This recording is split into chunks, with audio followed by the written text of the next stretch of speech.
What's up, y'all? Good morning. It is what I feed baby.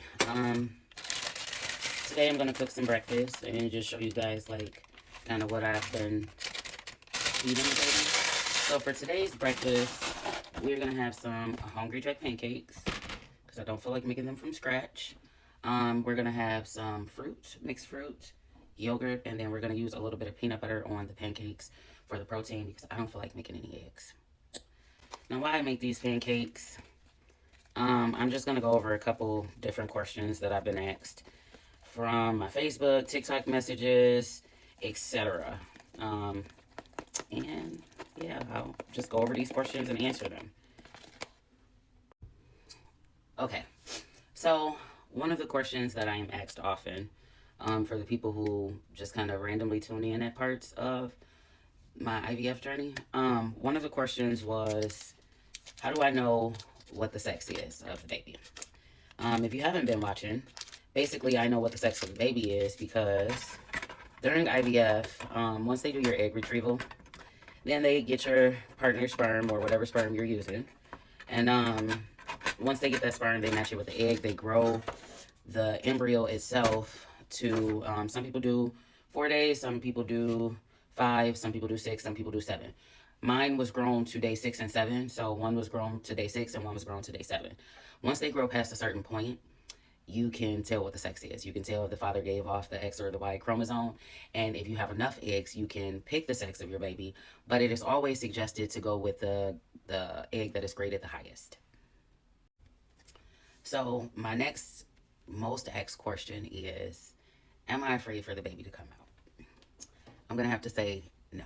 Um, I don't think that I'm scared for the baby to come out. Like, if y'all know, y'all know. I had horrible, horrible fucking periods that landed me in the hospital. And I feel like if I can get through those periods, I can get through labor.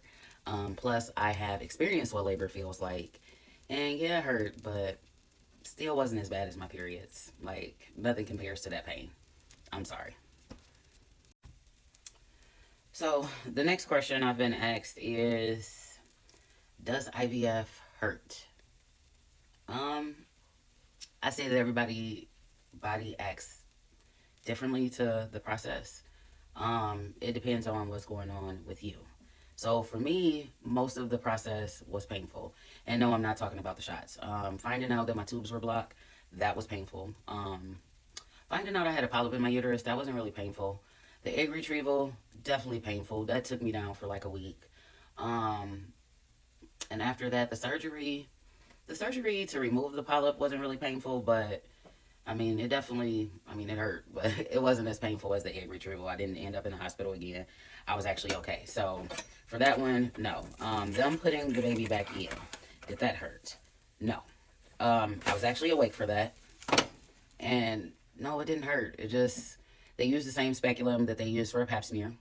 And they put that in, and then it's this tiny, tiny catheter that you can barely even see. And they insert that catheter with the egg in there, push it into the uterus, and you're pretty much done.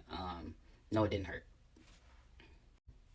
So another question that I was asked from some people who are potentially thinking about going through IVF is, after the consultation, like your first initial appointment to talk about that you want to do IVF, what to expect. So everybody's journey, like I said, is going to be a little bit different. For me, my journey kind of was extended because I had to have the polyp removed.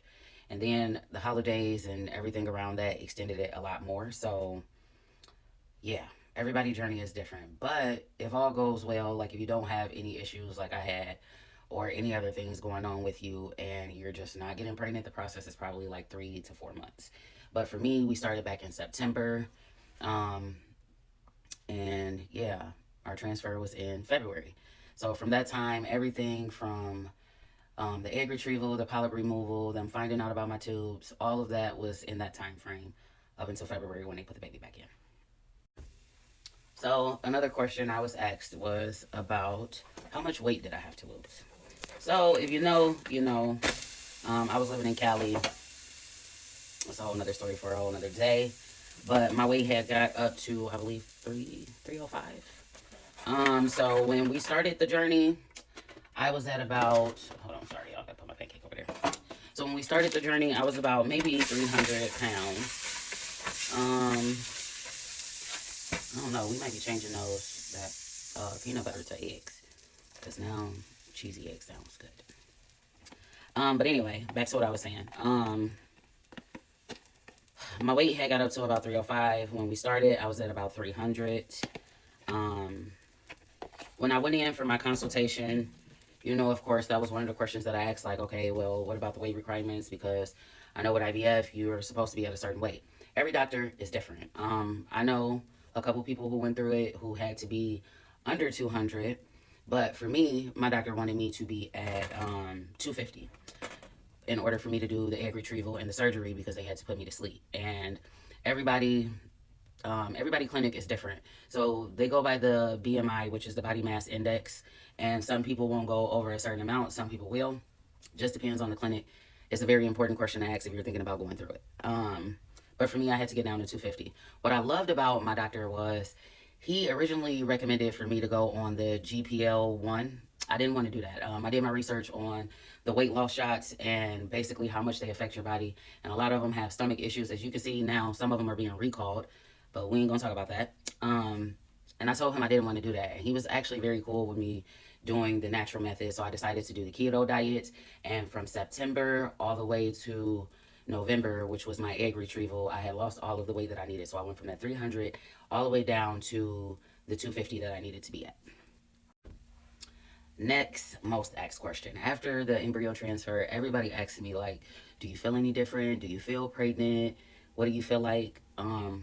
I didn't feel anything actually, and I don't feel any different. I don't feel pregnant.